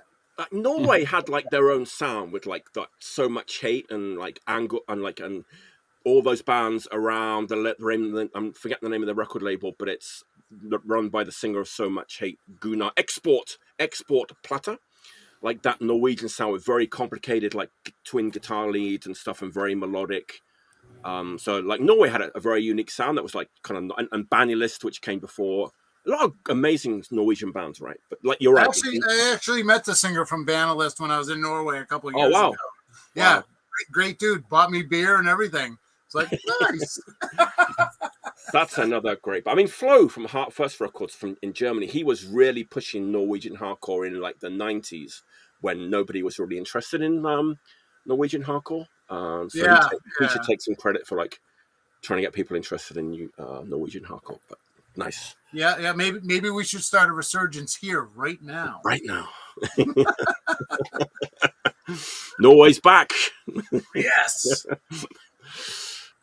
All right. My last pick is the same as the last. Well, it's not the same. It's not the same record, but it's like a blind buy on Nada Nada Discos, which I think I bought it either before or a week later after I found that one in the wild here in Osaka. Disc and Kafka Process, amazing band. Yeah, I bought it again, like Nada Nada Discos. It's going to be great, and the cover's amazing too. So I bought it. I'll show the record. I don't have a big build up for this one. If anyone knows what this record is, Rachel might know what this is. Actually, the name of the band isn't on the cover, but it's a great looking record. Frozen. Me? Oh, am I frozen? Well, you were frozen on my end for a little bit. Okay. Here we go. I'm showing the brain. A doctor holding a big brain with some other stuff. It's a massive gatefold, which is beautiful. It's like a kind of 1970s style gatefold, and there's the inner sleeve, and it's on colored vinyl. Name of the band is Anvil FX, who fortunately do not sound like a mixture of anvil and no effects. So that's one thing. But I guess this is a band that was like originally like one guy who was like a modular synth guy. And they have some other stuff. This is the only record by them I've heard. But on this record, he's joined by they're from Brazil, by the way. Brazilian band. He's joined by 4 Brazilian women. I'm going to say the names of these Brazilian women because I think without them, this record wouldn't be any good. So let's like name check all the Brazilian women who like play on this record. Bibiana Greif, Apollonia Alexandrina, Olivia Maria, and Titania Maya make up this band. And it's pretty amazing. It's so 80s. I mean, this could have come out in like 1983, 84, 85, 86. Rachel. Oh, nice. Okay. So yeah, it's post-punk, but it's a lot of synths. It's kind of danceable. It's also kind of dark and new wavy. It's leaning into like really early Human League, but it's kind of got that like Brazilian like post-punk backbone to it. So it's pretty punk record. Bit of DAF, like German industrial dance music. It's super energetic. There's lots of amazing like synth sounds. These women are singing on this record. And just for kind of some context, if you listen to this and you're familiar with like this like double comp of Brazilian post-punk, The Sexual Life of the Savages, which is on Soul Jazz Records, any of these songs on the Anvil FX record could like parachute like right into this comp. It sounds like so 1980s song. Like I said, I don't really know much about the band, but again, like an amazing like blind buy. I was like super happy to get it. It says they only pressed 300, which I'm going to say this is underpressed. It should be more available. And it has some like cold wave touches in there and like new wave. Really great blind buy. If you can find it, I think it's on, as usual, it's on like you can listen to it on the internet, but Anvil FX and Estado de Choque 2022. It's still pretty new, right? 3 years old. Blind buy on Nada Nada Discos. Anybody out there, if you're in a record store and you see anything on Nada Nada Discos, Anti-Semics, they did the Anti-Semics reissues too, right? Or a reissue on Nada Nada Discos, but more of like the Spanish stuff and the Brazilian stuff that they put out. Check it out. A bit obscure, I know. I mean, I didn't know about this band until like 6 weeks ago, so that's my last pick, and I'm going to put it right there. So you have to stare at the brain until the end of the show. All right. Eric, I can't believe it's the last pick. It's gone by so quick. Yeah, very quick. Right. I want to hear like a quick clip of like each of your picks so far tonight, Mike. Each one, the way you've described that, I need like a 10-second clip of each one to get an idea. But I'll I'll revisit all these afterwards. Yeah, like I said before the show, he's really selling these records. am I? Yeah. I'm just blabbering inanely about nothing. But thanks. No, you're doing well. Thank you. It's awesome. Thank you. Thanks. All right, Eric, what you got? So for this last one, this is a compilation that I felt pretty fortunate to get a copy of. This is, I'll just come right out and show it. This is called Still No Peace, Still War. This is from a group in Poland called Warbad, who before this release did collaboration t-shirts with like all of these hardcore punk bands. And I believe proceeds from those went to like environmental. I know like the website says for every shirt purchased, like they'll plant a tree somewhere. So they've done benefits before. This one is specifically for Palestinian aid. And it's just like, as soon as I saw this was coming out, I was really hoping I'd be able to get a copy. Like shipping directly from them was like astronomical. But fortunately there was a brief window that Sorry State had some copies and I was able to grab one. But yeah, it's just like, it's a really well put together comp. 22 songs, probably like 75% of my favorite bands right now. Just to like rattle off a few: Plasma, Golpe, Chain Whip, Trom, Mike, who we talked about a little earlier, Muro, Bad Breeding Shit, Bootlicker, Rat Cage, Industry, like No Time, Abiekta. It's got like everyone is on here. The last track though is my favorite. It is Warthog covering Iron Fist by Motorhead, which is like just like a chef's kiss way to close out the album. It's just like a match made in heaven. But yeah, I really love this comp. It's just like really well, nicely put together. I think I've never seen it like directly said, but in my mind, this is like sort of a spiritual successor to the Peace comp from, I think, like 82 or 83 that Dave Dichter and MRR put out. Again, with like the name and just like the international punk bands and like being a benefit comp. I'd like to think that there's some alternate reality out there where some young punk is flipping through a bin and comes across the Death Traders artwork on here and picks this up and discovers a bunch of new punk bands. I don't know if that's like such a thing with physical media in 2025, but I've just read like so many interviews and people talking about how that first Peace comp was so like formative in their sort of like, you know, coming up in the punk scene, that this feels like it has that same sort of potential. But again, we have the internet now and we have social media now and Bandcamp and all that shit. So like, I don't know how realistic it is that this would be the gateway for someone, but it you know, it would be right up there in that realm, I think. But yeah, great artwork, great comp. It also comes with this very cool booklet. Each page is like a different band's, some art. Every time I look through this, I feel like I want to have like a pack of Crayola crayons and color it in like a coloring book. That's kind of the vibe. Like when you were a kid and went to a restaurant and got like a little menu to color on, that's kind of what it reminds me of, but we'll see if I ever color it in. But yeah, that felt like an appropriate last pick. Beautiful. I loved the artwork on that. It's like, it kind of, am I wrong in saying it's a little bit Joe B-ish? Like a little bit, I don't know. Like, it's kind of, it's a little bit like Joe B-esque. Yeah, definitely. Kind of a little bit. I don't know. Like it's unconventional in a way. It's kind of like the color scheme and everything. And yeah. So first Death off, Traders the skull does is so much bigger than the planet. That's a little unconventional. Kind of like Halloweeny. It's like a skeleton. I mean, I felt like that could fit the theme too, I guess. I matched this one too. Yeah. And the dripping blood. But yeah, the artist does like all of Warthog stuff, Lotion. Like he does also one of my favorite like sort of punk world artists. Isn't Lotion like Joe B artwork as well? Is that someone else? No, that's this person, Death Traders. Alex Hare, I think is his name. Okay, I get those two like mixed up sometimes. Okay. Yeah. Okay. Yeah. He's in Lotion too. But you know, it's, I feel like it's pretty recognizable stuff. But anyway, yeah, great comp, great record. Nice. Both artists use lots of skeletons.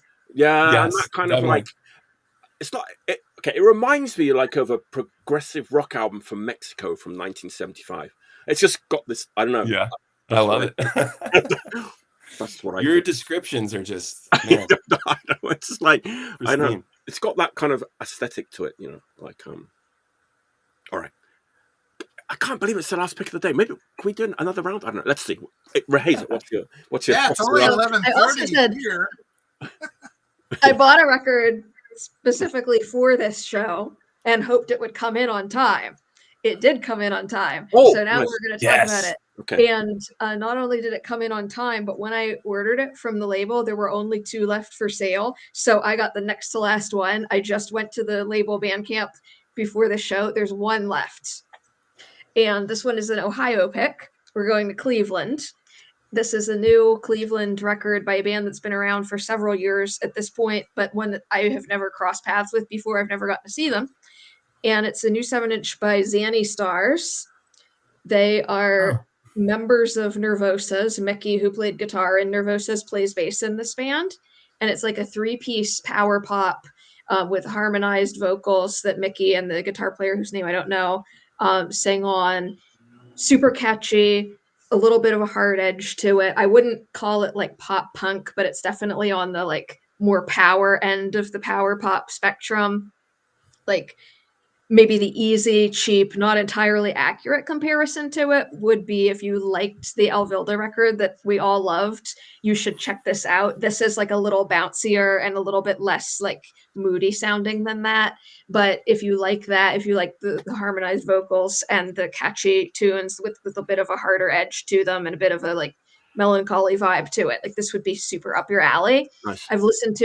I haven't actually listened to the record yet because it just came in the mail, but I've listened to it online a ton of times, and like the songs will get stuck in your head, and like you'll find yourself like singing along with them before you even know what the actual words are. And there's also cool art by I'm pretty sure by Sarah Egg, who sings in Big Egg and has another new band that I'm going to give a shout out to. They haven't recorded yet, but they're called Hex, and they're Sarah from Big Egg and some people from Necroprophecy who are like young thrash. They're my little cousins of like crust and thrash metal. I love them. They're adorable. And Jackie from Necroprophecy is in Hex too. And they're doing like heavy metal stenchcore type stuff that's super, super good.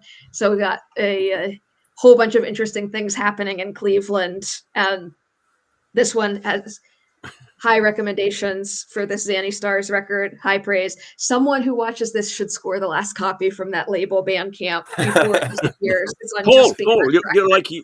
It's you. It's got your name written all over it. Quickly. What a great band name. I love the name alone. I would purchase that based on Zanny Stars. That's fucking awesome. Very good. Okay, Steve. Could be the last pick of the day. I'm going to make an executive decision while you're talking. Okay. All right. You need a bonus round.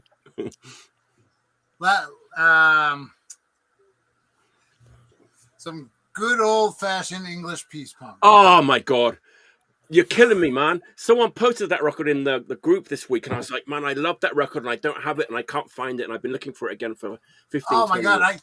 it took me forever to track down this copy. Right. And it's so freaking good. You know, her vocals are amazing.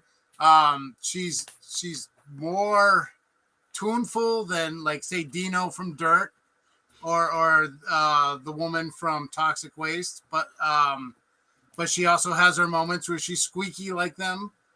But the song arrangements and everything, it's got that moody English anarcho punk stuff going on, and every once in a while there's a couple upbeat parts, but like really solid. And of course the lyrics are spot on, and like yeah, it's just really a Steve, classic.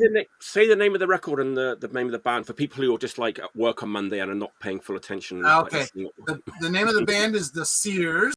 Yep. And the record is If Only ...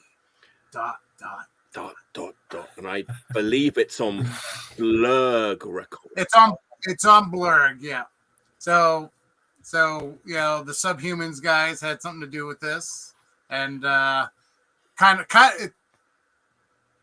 I was gonna pick the Smart Pills record. Man, But- so was I. I don't believe this. So was I. Literally. I was. Honestly. I was thinking But about it. I like this way It's better than the Smart it's much Pills better. record. It's much better. It's much better. Wow. I mean, I got the Smart Pills record over here on the wall, but like this is far superior. I think so. I believe you. I agree with you. Sorry, I agree.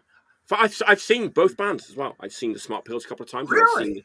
I've seen the because they're from the same area where I lived for ages. So they're like from the same area. It's, So are they great live? I don't. You know what? I don't really remember because it was a long time ago. But I think I want to say yes, so I will say yes.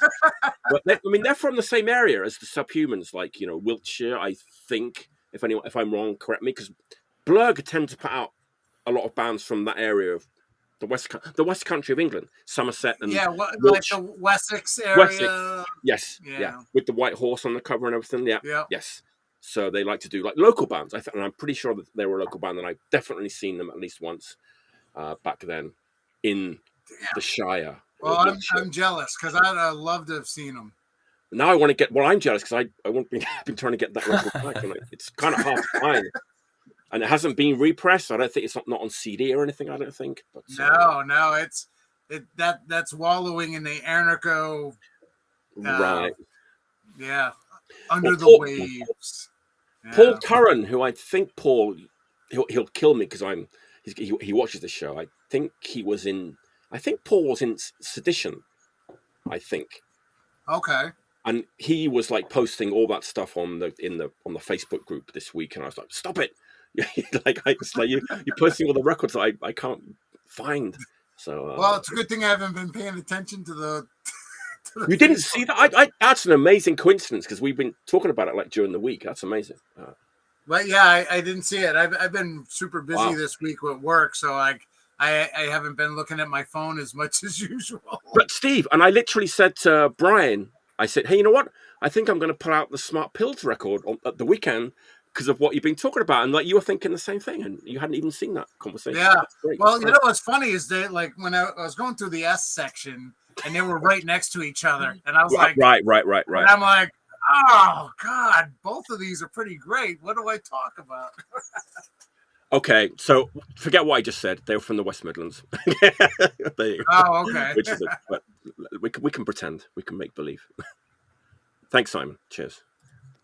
So, thanks for that. We appreciate the correction. Yeah. I say a lot of wrong things. That's okay. We're all human. We got like 20 minutes before we hit like the perfect 2-hour mark. Do we want to do another round? Are we ready for another round? I have another option for that is a Halloween specific pick. Okay. I can do for a bonus round Hazel? if y'all are down. Yeah, I have a couple more things on the table. Okay.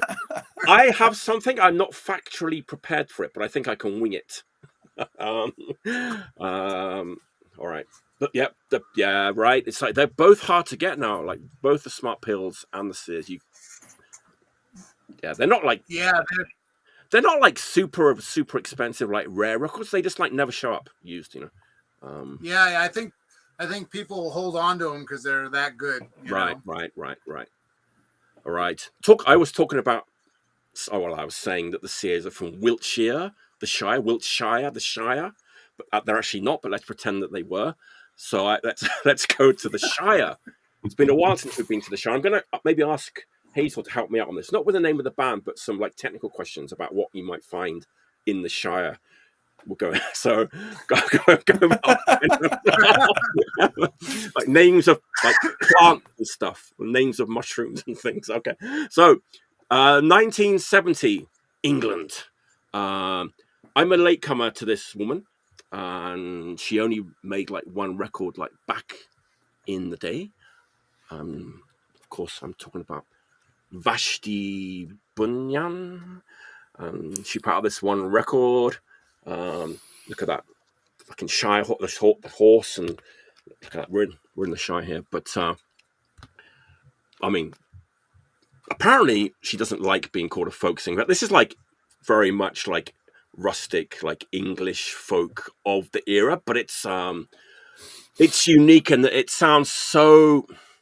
I always use the word like childlike when I talk about like she kind of takes you to another world, like a make-believe world, like a fairy tale world. Like you really get transported there. It's so delicate and fragile. So I was going to ask Hazel, like, what are the most delicate, like, flowers or whatever that you might find in an English forest? What's the technical term, technical name, the medical name? What do you call it? The proper name for these things? Because I don't know. Like, I don't know. It's fun. You probably got lots of like fruits and nuts and fly agate mushrooms and all that weird stuff. This is exactly what I was fishing for. Yeah, she did. I think she, like, from what I remember, and I could be wrong, Rachel can correct me, but I think she either before she made this record or after she traveled around England with like in a wagon, like an English one, with a horse, and like was in search of like Donovan's commune or something like that. Someone can correct me if I'm just making this up.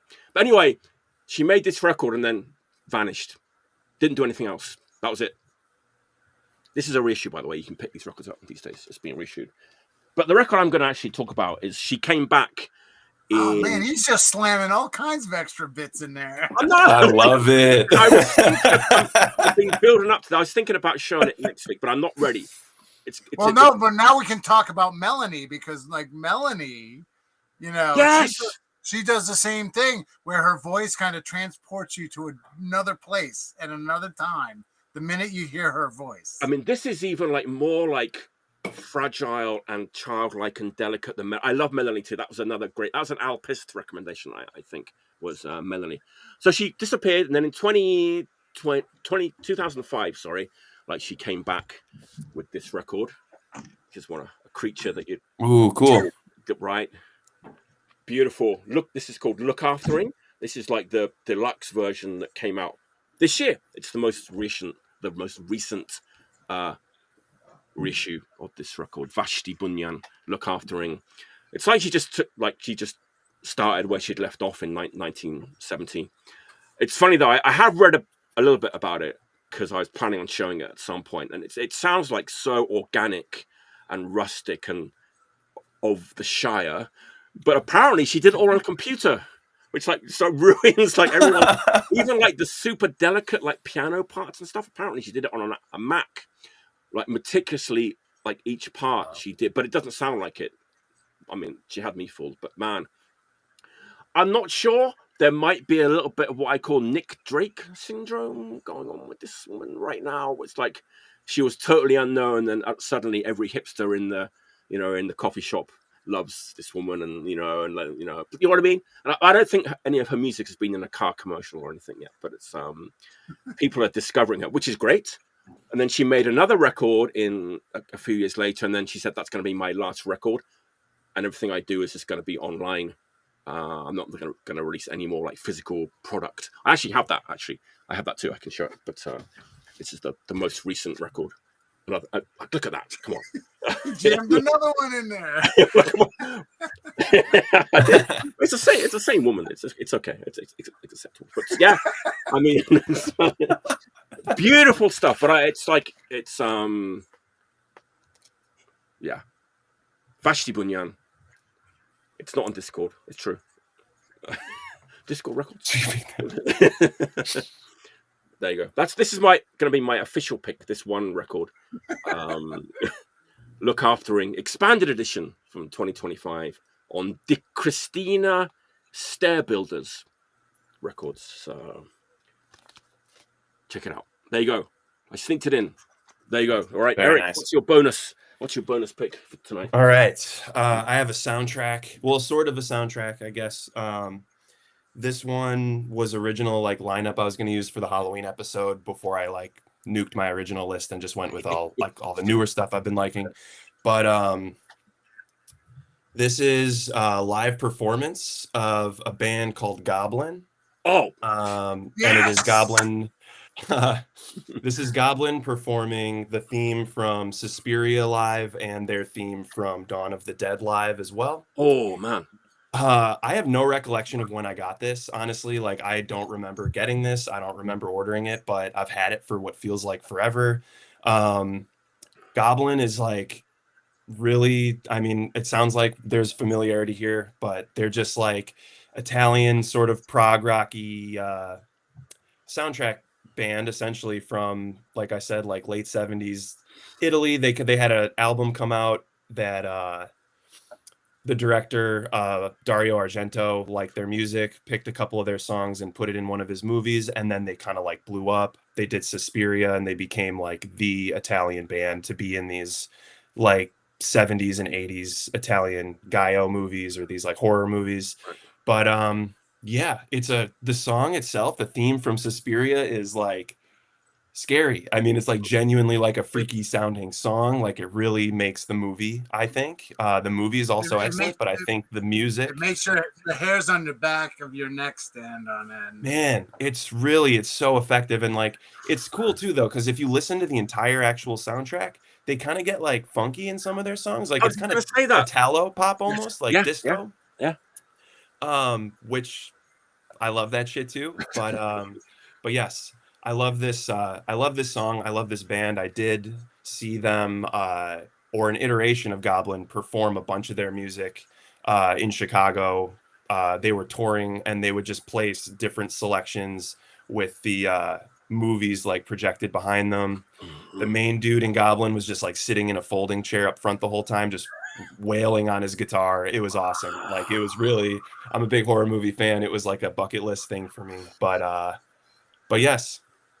Goblin's Suspiria soundtrack, highly recommend. A couple hours here in the States, at least for Halloween left, so you can, still listen to it and celebrate. Love it. I was going to say, they're not afraid to get funky, but go ahead, Steve. Go ahead. Yeah. Oh, no, I was going to say Suspiria and Profondo Rosso are That's my two favorite Goblin. Yeah. Oh, so good. And apparently they're playing in Boston either this past week or whatever it is. I missed it, but like they were doing the whole Profondo Rosso thing, and I'm like, I was like, I want to go see that so bad. I've had friends who've gone to see Goblin, and nothing but high praise all around. So, all right. I just had to interject. Thank you. Yeah, no, please. I love it.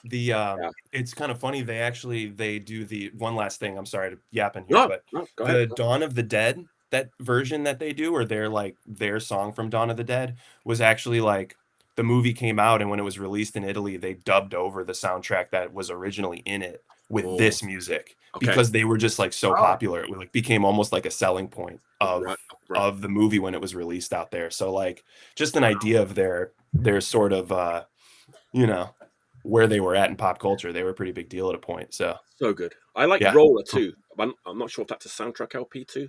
Roller, their LP called Roller. Oh yeah. That's another awesome. I got something to show you after the show, so please don't go. I have a weird Goblin live record that actually has Danny Filth from Cradle of Filth doing vocals on one song. Whoa, that's cool. Yeah. I can't think of the name of it right now because it's kind of a compilation of various soundtrack hits, but like I forget which one Danny Filth supposedly sang on, but yeah, he's involved in it for like a millisecond. Amazing. Wow. I will seek that out for sure. All right, Hazel, what's your? I'll look for it and I'll put it in the group chat later. Like, all right, like let you know what it was called. Hell yeah, nice. All right, Hazel, what's your throw last? My phone away because somebody keeps texting me. I don't know why. All right, so this one came out on Sunday night. Whoa, fresh. Got a new pick. I mean, you've been able to mail order it for a bit earlier, but the record release show was Sunday night as part of this like fest thing in Philly that I did not go to, and I ended up involved with the Pittsburgh show in a couple different ways. So I grabbed one then and got to punish the person who was selling the records. Like, this was one of the ones I've been looking forward to grabbing this year. Ooh, I'm so excited. Ooh, and that is, and we're gonna go do another Philly one in typical fashion. And record. That was a bonus pick. Wow. Fuck yeah. It has a lot of the same songs as on the tape re-recorded, but also a bunch of new ones. And if you liked the tape, you will like this. It's not a like dramatic stylistic change or anything like that. it's just more of like super dialed in, like fine-tuned psych war classic that like Anti-Cymex meets a little bit of like Crust, and I think it's great. I like the record a lot. I haven't listened to it a ton of times to talk about it in super depth, but it's great. And I really need to give a shout out to this cover art. It's cool in general, but I especially like when I saw the cover art first come out, I like loved these little demon guys that are all over it so much. I thought they were so cool. I even posted an Instagram story that was a picture of them. There's like little demons on the upcoming Psych War LP appreciation post because I thought they were so cool. So then I got asked to do the flyer for the Pittsburgh show. And needless to say, the first thing I thought of was like little demons. So I took some of Ryan's little demons from the cover and remixed them into this, which is like this creepy, like castle-y looking rock garden in Philly. Took this photo in 2007. So like hold on to all those old photos. You never know when they're going to come in handy.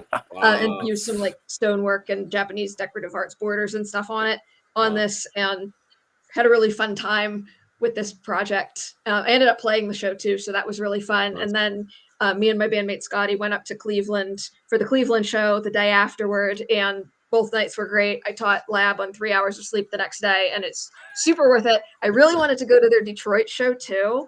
I just couldn't swing that one, but to give a shout out to another contextual Detroit bonus pick, that was also a tape release for Noxa, who were like a noisy, like, yeah. They're really good. We played with them at Clevo Krusty's Spending Loud Night with Behind Enemy Lines and Dead Sky and all them back in May. And they were unanimously agreed to be one of my band's favorite sets on that fest. So I do not have that tape. I cannot talk about it, but one of these days I will grab it, and I'm sure you can buy it online. So it's another like this week hot drop that's worth looking out for. Nice. I was thinking like a bit of like, it's a bit Wolf Brigade-ish, that cycle. Yeah. I was thinking of Steve when you were showing that. I think I have like, yeah, definitely. Yes, you did. Yeah, it's great. Like if you like Wolf, it's kind of has that Wolf Brigade vibe to it a little bit, right? Yeah, there's cool guitar solos. There's like. All right, who put that out? What label's it on? Archaic Records, one of my favorite current labels, who also did like the Axe Sphere LP that I was hyped about last year, and Ailment LP, and like a bunch of other stuff. Everything Evelyn touches is golden, and you should all buy all of her stuff. Including you, Steve. All right. What a great bonus pick. Nice. Yeah. Awesome. Okay, we know it's a quality episode when like that's a bonus pick, right? Yes. Okay. Steve, this is definitely the last pick. All right. So probably we kind of talked about this record before the broadcast, but all right. So Halloweeny, we're gonna go with Necrophagia with Season of the Dead. Kind of like considered death metal pioneers at some point. They're from Ohio, and this record is fantastic. It's got good spooky intros, obviously like horror movie themed lyrics.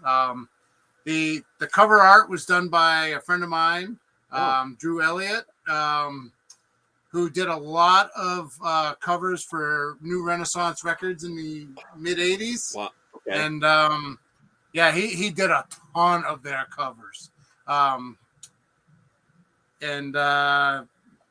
Very nice guy, so mellow, fun to drink with. Just good, solid. A lot of people consider this a pioneer of death metal. There's definitely a Possessed influence here. You can hear it in certain songs, but they're definitely taking what Possessed put down and went beyond it with song structures and everything. And the singer's amazing. He sounds like a caged animal, and it's just like, it's just like you don't want to open that cage. He's like, "Oh, you're gonna stay in there, buddy." But yeah, it's great. You know, with the horror movie themes and everything else, it's like it's perfect for Samhain. Thank you for saying that correctly. Thank you. there we have it. We got 6 picks in each under the 2-hour mark. That's the way to do it. That's the way to go, I think. I'm going to file this episode away in my classic episode box that I keep under my futon. So make sure everyone watches it if you didn't see it live. We'll be back next week. I haven't quite finalized next week's lineup, but Chris Corey, it's definitely coming on. I've been trying to get him on since like 2 years ago. I finally nailed him down. Oh, Paul, he said the random. No, not today. I want this to be a straight like 2-hour episode. We could do a random grab. Nobody's got a random grab sat by them. Nobody has a random record, right? No. Mine is on the other side of the house. Sorry, Paul. Actually, I do have a totally random grab. But I don't know how this happened. That one's getting some serious play tonight. I love it. As it should. That the smart pill. There You go. That was totally random, Steve. Nice. Yeah, you're totally random right up there. All right, everybody. Thanks for watching. I thought everyone would be out like trick-or-treating tonight, but so it was good to see a lot of people in the chat. It's a really fun episode, so thanks for watching. Like I said, we'll be back next week. Same time. I got to be careful. You guys, you're fiddling with the clocks, right? Tomorrow or the day after tomorrow? Sunday, Yeah. I think. Yeah. Which is kind of, it's good for me. I get to start an hour later from next week. So I got to remember that when I set up the thing. I've got to put it an hour later. There you go. On that note, this is going to be the last comment of the day that I'm going to bring up. I can't knit. I can only crochet, but thank you. All right, everyone. Please explain the difference. 2 needles versus 1 hook. Crocheting is faster, so it's better for a frenetic little goblin like me. There you go. Not only do you get like insight Thank about you, thank you. records, you get like a knitting and crochet episode and some like, what do you call it? Like foliage? Or what do you call like some like, a foliage lesson as well, all in one. Cutting out all the little pieces of paper to go on those flyers. All right, everyone. You can't tell a difference. Come on. What are you talking about? All right, we're gonna carry on chatting a little bit after the show. So, thanks everyone. Have a good week. Until next time. Cheers. Cheers. As always, stay healthy and stay clean. I'm kind of tired of saying that, but it's in my contract that I have to say.